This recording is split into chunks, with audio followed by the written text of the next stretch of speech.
Today, I fucked up by jumping into the middle of the Pacific Ocean fully clothed and my wallet sank to the bottom. But something unbelievable happened. Hi Reddit, first time poster here. I have a very fun and quite unbelievable story to tell you guys. This happened back in 1998. I was 18, slightly nerdy, and I was not a drinker by any means. Let's get the funniest part of this entire story out of the way right now. Wouldn't want that getting in the way later. I'll admit, I had a bowl cut. You'll see, why it's relevant. I was best buds with two guys I had known for years, Ryan and Dave. Ryan's dad was an airline pilot and had some free tickets to Hawaii, so he offered to take us all for a long weekend. Needless to say, we were stoked. I had never been to Hawaii before, and I was looking forward to the experience very much. I am 35 years old now and my memories are spotty, but I will describe things as best I can. The flight was long, but soon enough we arrived in the base model Ford Mustang convertible capital of the world. It seemed as if that was the only car available to rent on the island. Ryan, Dave, and I, Chris, were lucky enough to have our own room, which meant trouble at that age. We did some bar hopping and find it quite difficult to get alcohol from bartenders since we all looked pretty damn young. Desperate times required desperate measures, so we found a guy in the stairwell of our motel named Cal and asked him to buy us some booze. He agreed, and the debauchery ensued. Dave and I did a bit of drinking in the hotel room and Ryan did a bit more. He was in a pretty bad shape and the place was a disaster. Beer cans were strewn about and everything was in complete disarray. Ryan was sitting on the toilet in the bathroom, puking into the shower, when his dad called. He didn't like what he had heard and said that he was coming up to check on us. He was in the same hotel, only a few floors away, so we freaked the hell out. It was a mad scramble to clean the room and put all the beer cans into the trash and dispose of it in the stairwell before his dad got up there. We kept Ryan in the bathroom and somehow convinced his dad that everything was copacetic and he just had a stomach bug. In hindsight, his dad almost surely knew exactly what was going on as he kept much closer eye on us from there on out.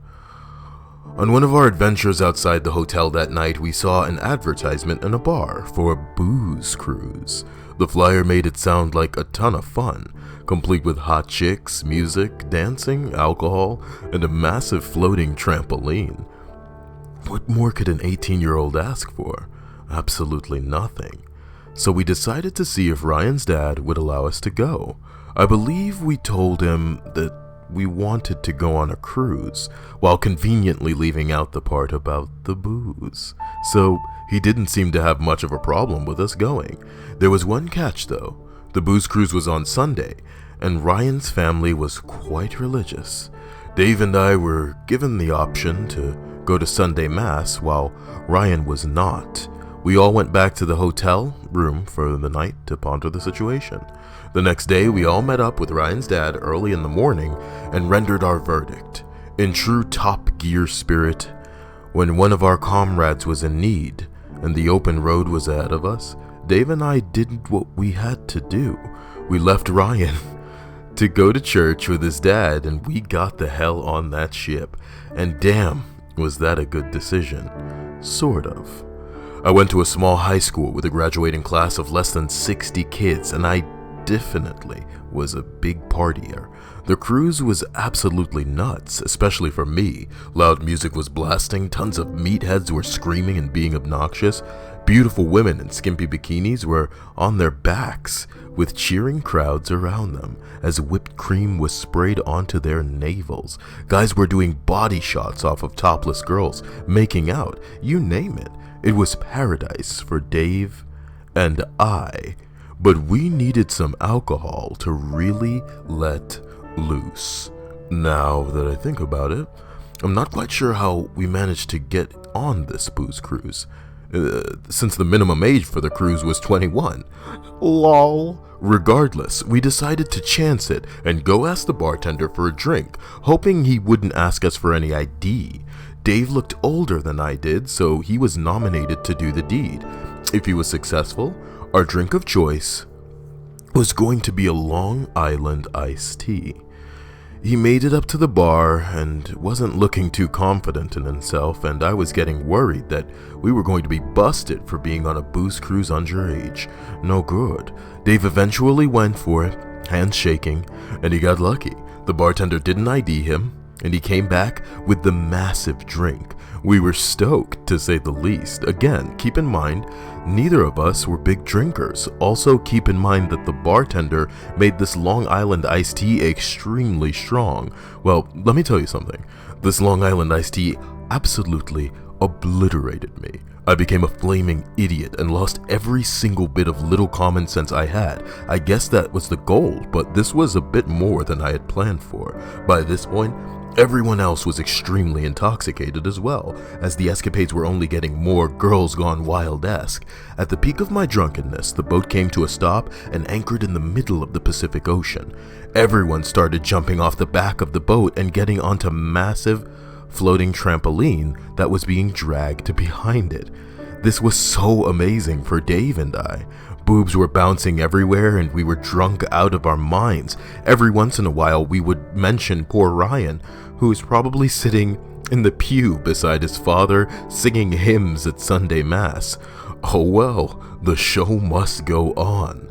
I then decided to join the festivities. When I do things, I normally go all out. It's all or nothing for me, and that would prove to be a bit problematic in this case. All the other drunk people were jumping off the back of the boat, which was the proper place to jump off the boat, as it was lower and intended for such a purpose. That didn't seem to be cool enough for me. As I climbed up on the side of the boat and let out a scream, then jumped into the ocean, fully clothed, with my wallet in my pocket. My wallet was forced out of my pocket by the sudden impact from the 20-plus foot jump into the water, and unbeknownst to me, promptly sank to the bottom of the ocean floor. Dave and I continued to have a great time on the booze cruise and our lives were perfect. I didn't realize that I had lost my wallet until we disembarked the ship and got back onto terra firma. You never really left. Okay, this was not a good situation at all. But fortunately it was pre-9/11 and Ryan's dad could pull some strings since he was a pilot. I eventually made it back to the continental United States and got a new license from the DMV. All was back to normal for a couple of years. If you are still with me, then you are about to be rewarded, just like I was. Over 2 years later, my mom received a manila envelope in the mail, sent from Colorado and addressed to me. I opened up the envelope and inside I found my worn wallet filled with sand, with my faded ID card and a tattered remains of a $20 bill inside. Also in the envelope was a handwritten letter that read, "My husband, omitted, found your wallet in 90 feet of water. He was doing his 2 weeks with the Navy Reserves. He teaches scuba and is a master instructor. The day he had a group of 8 people in the ocean, we found your wallet. I hope you received this and haven't moved. I wonder how long it's been in the ocean. Sincerely, omitted."